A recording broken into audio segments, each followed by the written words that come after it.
Bonjour à tous. Dans cette capsule, nous allons s'attarder précisément au critère numéro 3 de la théorie de la collision. Je te rappelle en gros que la théorie de collision, c'est passer de réactif à produit le plus rapidement possible et que pour y arriver, il faut respecter 3 critères. Le troisième, c'est le critère énergie d'activation. Donc, je te rappelle, l'énergie d'activation, c'est l'énergie nécessaire pour que les réactifs deviennent des produits. On doit passer par un état transitoire qui est le complexe activé. Donc, nos réactifs vont briser les liaisons pour devenir des atomes et ces atomes-là vont se réorganiser pour devenir des produits.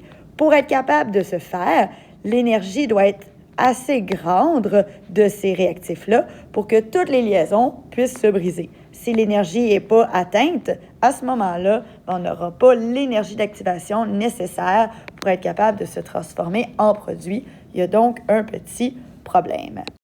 Ce que je veux t'amener à comprendre ici, c'est avec le graphique de la distribution de l'énergie cinétique de la courbe de Maxwell-Boisman, je veux t'amener à comprendre que lorsque les particules vont avoir l'énergie nécessaire pour franchir le cap de l'énergie activée, toutes ces particules-là vont atteindre le critère numéro 3, c'est-à-dire le critère pour avoir l'énergie d'activation suffisante pour avoir une collision efficace. Si on n'atteint pas le complexe activé nécessaire, à ce moment-là, on va être une particule qui ne respecte pas le critère numéro 3. Donc, on n'a aucune chance de passer sous la forme de produit. Par contre, il faut faire attention. Dès qu'on est dans la zone bleue, ça voudrait dire qu'on pourrait faire une collision efficace, mais il nous reste quand même le critère 1 et 2 à respecter avant de s'assurer que la collision va vraiment être à 100% efficace. C'est comme si on disait que le seuil pour passer un examen était de 60%. Tous ceux et celles qui respecteraient le critère de 60% automatiquement auraient une passation vers le cégep, alors que les autres devraient soit refaire le cours d'été ou changer de domaine. Nous arrivons dans le vif du sujet, c'est-à-dire la transposition du graphique d'enthalpie avec celui de l'énergie cinétique de Maxwell-Boisman. Donc, c'est quoi que tu dois comprendre exactement? Tu es habitué de comprendre qu'une certaine énergie d'activation est nécessaire pour permettre aux réactifs de passer côté produit. Lorsqu'on transpose cette énergie d'activation sur un graphique de distribution de Boisman, tu constates que ce serait l'énergie d'activation normale ou standard. Donc, nous, on te fournirait l'emplacement exact de la ligne dite normale.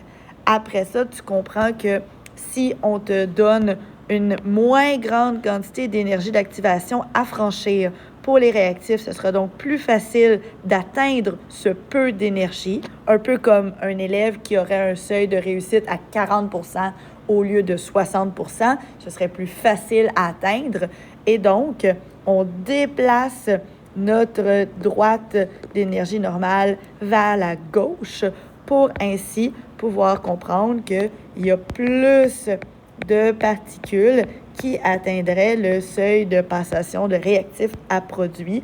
Un peu comme un élève, il y a plus d'élèves qui réussiraient à passer le cours de chimie si on diminue les critères.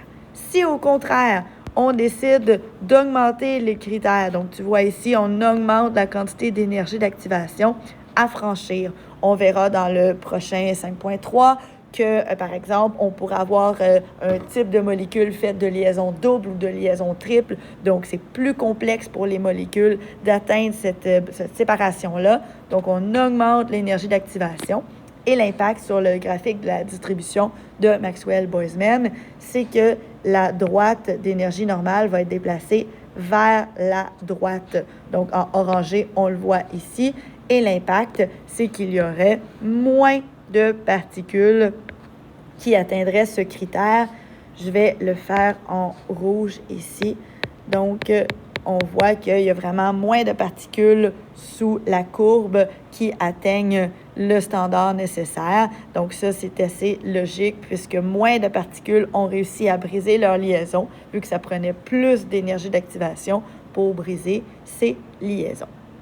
Donc, voilà en gros la passation du graphique d'enthalpie vers celui de Maxwell-Boisman.